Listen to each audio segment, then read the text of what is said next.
What are we covering in tonight's summary of the Israel-Hamas War, day 134?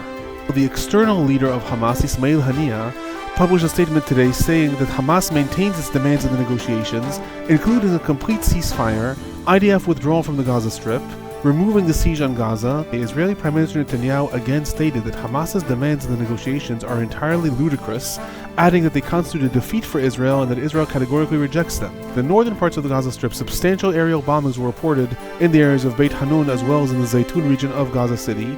Hezbollah claimed responsibility for 4 different border incidents, including 2 shooting attacks against Har Dov outposts. The IDF also reported that its different outposts in the areas of Har Dov were attacked by anti-tank missiles. Hello everyone. I am Alon Burstein, visiting assistant professor in the Department of Political Science and Israel Institute fellow at the University of California, Irvine, here bringing you the summary of the last 24 hours of the Israel-Hamas War. It is currently the evening of February 17, 2024 in the United States, the morning of February 18, 2024 in the Middle East. Starting with the hostage situation, in the press conference given today, Israeli Prime Minister Netanyahu again stated that Hamas's demands in the negotiations are entirely ludicrous, adding that they constitute a defeat for Israel and that Israel categorically rejects them. He said that only after Hamas relinquishes them can negotiations proceed, i.e. can they be reignited again in Cairo or in Qatar. Related to this, the 2 Israeli hostages that were rescued by the IDF earlier in the week published a message today directed to the Israeli government. They called upon the government to come to a hostage deal, stating that not everyone will be released in such heroic actions, but yet everyone needs to be released right now. Meanwhile, the external leader of Hamas, Ismail Hanya, published a statement today saying that Hamas maintains its demands in the negotiations, including a complete ceasefire, IDF withdrawal from the Gaza Strip, removing the siege on Gaza, allowing Palestinians to return to the northern parts of the Gaza Strip, a commitment to rebuild the Gaza Strip, and releasing the quote-unquote heaviest Palestinian prisoners from Israeli prisons. Qatari Prime Minister Mohammed Thani stated in a Munich security conference today that the main obstacle in negotiations is actually the humanitarian facet, stating that if this can be overcome, everything else will be easier. Now, this is quite surprising because until now, the key points of controversy between the sides have been the key of Palestinian prisoners, i.e. how many Palestinian prisoners will be released for each Israeli hostage, as well as will there be an ultimate ceasefire or not. It is possible that the Qatari Prime Minister is relating to one report that was published in Al Jazeera today, citing a senior Hamas official saying that Hamas is going to freeze its participation in negotiations until humanitarian aid enters the northern parts of the Gaza Strip. This was not made official by Hamas, however, it is possible that the Qatari Prime Minister is saying in order to even bring Hamas to the point of continuing negotiations, the humanitarian situation has to be resolved. Right now, all talks between the sides are completely stalled. There are no active negotiations going on. Likely there's behind-the-scenes lower-level negotiations that are continuing. Moving on to the Gaza Strip, there was one barrage of rockets sent from the Gaza Strip targeting the Israeli southern town of Ashkelon today. Regarding the fighting in the Gaza Strip, the northern parts of the Gaza Strip, substantial aerial bombings were reported in the areas of Beit Hanun as well as in the Zaytun region of Gaza City. The IDF is still operating a lot of ground forces in the Zaytun area. In Beit Hanun there are a lot less ground forces. Presumably this aerial attack was a result of some sort of IDF intelligence targeting Hamas activity in the area. In the central parts of the Gaza Strip, the IDF reportedly carried out a series of bombings in the Deir el-Balah area as well as in el-Zawayda and el-Nusseirat refugee camp. The IDF reported that they targeted Hamas operational command centers, stating that the intelligence indicated that these command centers were active and had Hamas members within them. Palestinian sources reported that in bombings in the central parts of the Gaza Strip, several houses were attacked, leaving 8 Palestinians that were killed. Right before recording this, that report was updated to 10 Palestinians that were killed. However, it is unclear if it was in that same series of bombings. In the southern parts of the Gaza Strip, in Han Yunis, that is where still the bulk of the fighting is, the IDF's operation in the Nasser hospital is continuing. I was asked in a comment about my report yesterday how many people were actually arrested, so I went back and verified what the most accurate numbers are. According to the most accurate numbers, at least that have been reported as of now, 100 people were reportedly arrested, of whom the IDF is stating that 20 of them are Hamas operatives who participated in the October 7th attack. Some of the numbers being reported state that many more people may have been arrested. However, according to at least the different records from the ground, these are people who were questioned rather than arrested. That makes a big difference. In the Gaza Strip, people who are arrested are taken to holding centers in the Gaza Strip or taken to different holding centers in Israel, whereas people who are questioned are, at least theoretically, released after the questioning. Regarding other fighting in Han Yunis, as ongoing fighting reported throughout the city, the IDF reported that a weapons warehouse was discovered with substantial weaponry within it. Intensive gun battles were also reported primarily in the western parts of the city, however also in the heart of the city. These were reported both by the IDF and the Al-Qassam brigades. The Al-Quds brigades of the Palestinian Islamic Jihad reported targeting IDF soldier gathering as well as IDF vehicles throughout the city, specifically using mortars in one of the incidents. Other news from the Gaza Strip: there was a report today that the IDF is planning to present the Israeli government with plans to evacuate Palestinian civilians from Rafah before an IDF invasion. Specifically, that this plan that is going to be presented next week is going to evacuate Palestinian civilians to the southern areas of the Gaza Strip rather than back to the north. There's been an ongoing debate within Israel if Israel is going to allow Palestinian civilians to return to the northern parts of the Gaza Strip or not. This also came under a lot of international scrutiny since the large parts of the northern Gaza Strip are in fact destroyed. At this point, the IDF may be developing these plans as a result of that to move civilians to another area in the southern parts of the Gaza Strip. Somewhat related to this, Egypt is continuing to show signs that it recognizes the very likely possibility that Palestinian refugees from Rafah will end up in Egypt if and when the IDF invades the city. While the Egyptian president Abdel Fattah al-Sisi again stated today that he rejects the idea of Palestinian uprooting into Egypt, Foreign Minister Samah Shoukeri stated that while Egypt is not planning for this contingency, if the country does in fact have to deal with mass amounts of Palestinian refugees, it will do so with the required humane approach. He also did not outright deny the reports that have been surfacing in the last several days that Egypt is establishing a compound in Sinai for Palestinians, instead stating that Egypt is continuously upkeeping its borders and that it is jumping to conclusions to assume that this is for Palestinian refugees. Other news: the Wall Street Journal reported today that the U.S. is planning a major weapons supply shipment worth dozens of millions of U.S. dollars to Israel. The shipment is reportedly part of the regular military aid packages given from the United States to Israel. However, the report adds that it comes at a time when the U.S. is trying to pressure Israel to accept a ceasefire and hold off its invasion of Rafah. The report added, however, that the transfer is still going through the internal process in the administration, therefore it may still be held up depending on the developments on the ground. Also, this may be contingent upon the reportedly worsening relationship between U.S. President Biden and Israeli Prime Minister Netanyahu. Regarding casualties, no IDF soldiers reported killed in the Gaza Strip in the last 24 hours, leaving the total number of IDF soldiers killed in the Gaza Strip since the invasion began on 235. Several local reports stated that IDF soldiers were injured in the last 24 hours. However, the official numbers of the IDF were not updated. Thus, the official numbers of the amount of soldiers who were injured in the Gaza Strip since the invasion began remains 1,368. The Palestinian Health Ministry in the Gaza Strip is reporting 83 Palestinians killed in the Gaza Strip in the last 24 hours, bringing the total number of Palestinians killed in the Gaza Strip since the war began to 28,858. 68,677 Palestinians reported injured in the Gaza Strip. Several thousand are still buried under the rubble and presumed dead. The IDF numbers regarding how many of those killed may be Hamas or Palestinian Islamic Jihad operatives has not changed. Those were stated only several weeks ago. The IDF states that in its estimate 10,000 Hamas and Palestinian Islamic Jihad operatives have been killed in the war, and 10,000 Hamas Palestinian Islamic Jihad operatives have been injured. Moving on to the humanitarian situation in the Gaza Strip, the Washington Post published a story today including pictures of Faisal Ali Muhammad Naimi, who is one of the UNRWA employees that Israel's Defense Minister Gallant stated yesterday were among those who participated in the October 7th attack. The Washington Post also showed pictures of him participating in the kidnapping of Israeli bodies during October 7th. Other news related to the humanitarian situation: the U.S. Special Envoy for Middle Eastern Humanitarian Issues, David Satterfield, stated today during an event in Washington, D.C., that Palestinian police force in the Gaza Strip has stopped escorting and protecting humanitarian aid convoys after between 7 to 9 of these police officers were killed by the IDF during their missions.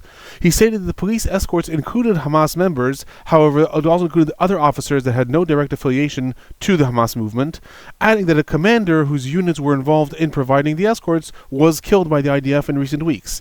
This is likely referring to attacks that the IDF carried out against the Rafah police force officers and commanders that were carried out in the last 2 weeks. The results, according to Satterfield, are that humanitarian aid missions cannot effectively mobilize, and much of the aid is being raided both by local Palestinians who are trying to get aid as well as by criminals who are then diverting that aid towards the black market. Regarding the entrance of humanitarian aid, the head of Israel's National Security Council, Tzachi Hanegbi, today was asked about Israel letting humanitarian aid into the Gaza Strip. He clarified that Israel is not stopping humanitarian aid from entering into Gaza, adding, and I quote, "We know that if 2.2 million people in Gaza are dying of hunger and thirst, this will stop the war for us."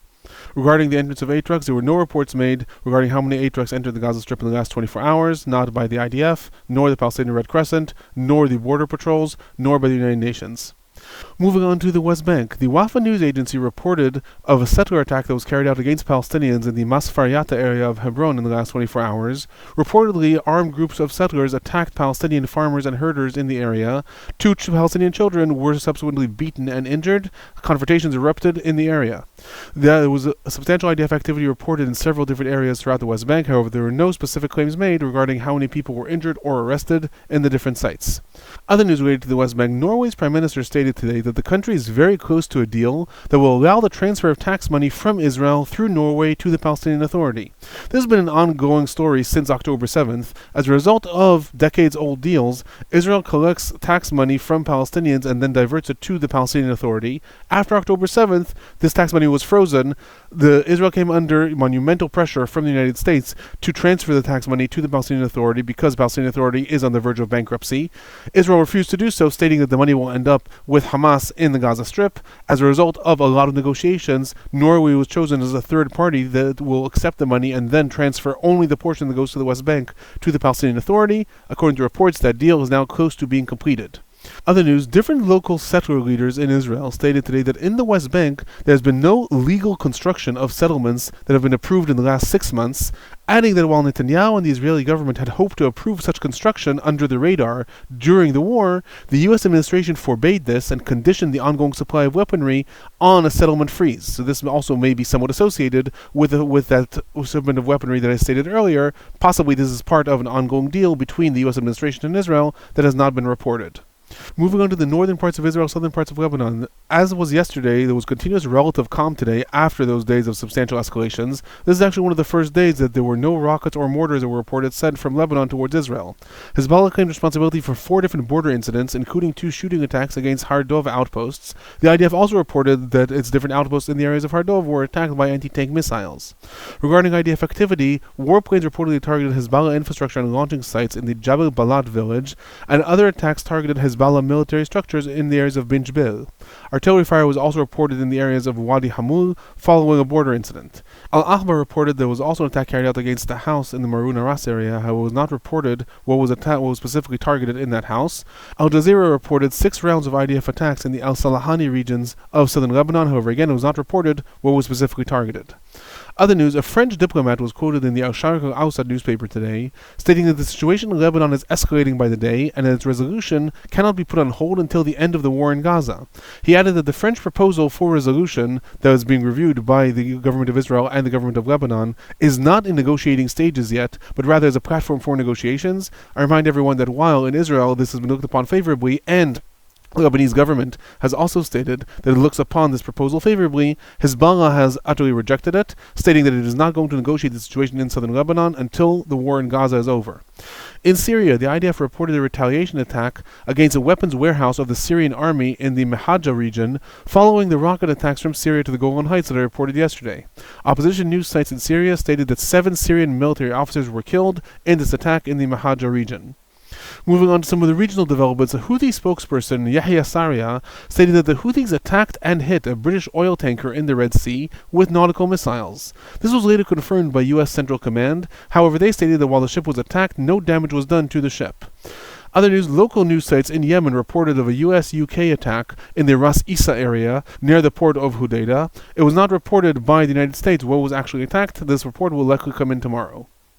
Moving on to some of the political and general trends from the last 24 hours, there's ongoing and escalating protests in Israel, both calling for the Israeli government to come to an immediate hostage agreement, as well as increasing protests that are calling on the Israeli government to resign. This comes amidst reports of extreme cracks in Israel's war cabinet. Defense Minister Gallant, as well as Ministers Gantz and Eisenkot, reportedly voiced their extreme criticism of Prime Minister Netanyahu for him deciding that Israel will not participate in the Cairo negotiations without consulting the war cabinet. Prime Minister Netanyahu stated that he made that decision after the war cabinet had expressed the agreement with his positions in previous meetings. Responding to all these reports, as well as to questions that Netanyahu was given at a press conference regarding when elections in Israel might be, Netanyahu asked the Israeli population to not deal with election talk during the war, stating this will divide the people further.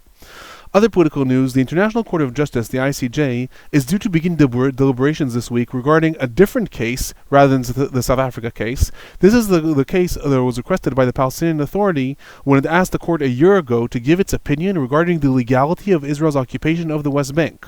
This was voted on by the United Nations in December 2022. It's noteworthy that the request that the Palestinian Authority made was for an advisory opinion of the court rather than a ruling. This means that while the case may be deliberated much faster, its results are actually just going to be an advisory position rather than anything binding. Israel announced today that it is not going to send delegates to the court, citing that the court is going to be entirely one-sided. Moving on to the future of the Gaza Strip, U.S. Secretary of State Antony Blinken stated today that Israel has for the next few months an unprecedented opportunity regarding its incorporation into the Middle East. So this likely relates to what the United States is trying to develop, this regional plan that both will include Israeli normalization talks with Saudi Arabia, as well as the incorporation of several different other Arab countries that will all participate in the United States' vision to create a future Palestinian state in exchange for full normalization and recognition of Israel. Secretary Blinken also stated today that there needs to be movement in establishing a Palestinian state that will ensure Israel's security as well, adding that Arab countries are cooperating in order to ensure deep reforms in the Palestinian Authority. Somewhat relating to this, at the press conference today, Prime Minister Netanyahu again rejected the notion of international recognition of a Palestinian state. Similarly, the head of Israel's National Security Council, Tzachi Hanegbi, who is also close confidant of Netanyahu, stated in response to all this, and I quote, "We are telling the Americans, with the deepest friendship that we have, that discussing a Palestinian state now is to reward those who murdered, slaughtered, and raped us. We will categorically refuse Palestinian sovereignty." Somewhat continuing this notion, Hanegbi continued his statement, adding that Prime Minister Netanyahu is going to try to develop an agreed-upon position in Israel's cabinet regarding the day-after plan in the Gaza Strip in the coming weeks. He stated, and I quote, "We have no desire to run the lives of 2.2 million Palestinians in the Gaza Strip. That's why we'd like to cooperate with Arab countries and the United States to get to the point where Palestinians run the civil governance in Gaza without Israel. Is that possible? We'll know only after Hamas." He added, however, that the IDF will forever need to have a military superiority in the West Bank, and that the IDF plans and Israel's vision for the future completely negates the idea of Palestinian sovereignty. If you enjoy these videos, please do remember to subscribe, give a like, turn on notifications if you'd like to know when news updates do come out. If you have any questions or comments, please leave them in the comment section below. That is my report for the last 24 hours. I'll be back tomorrow.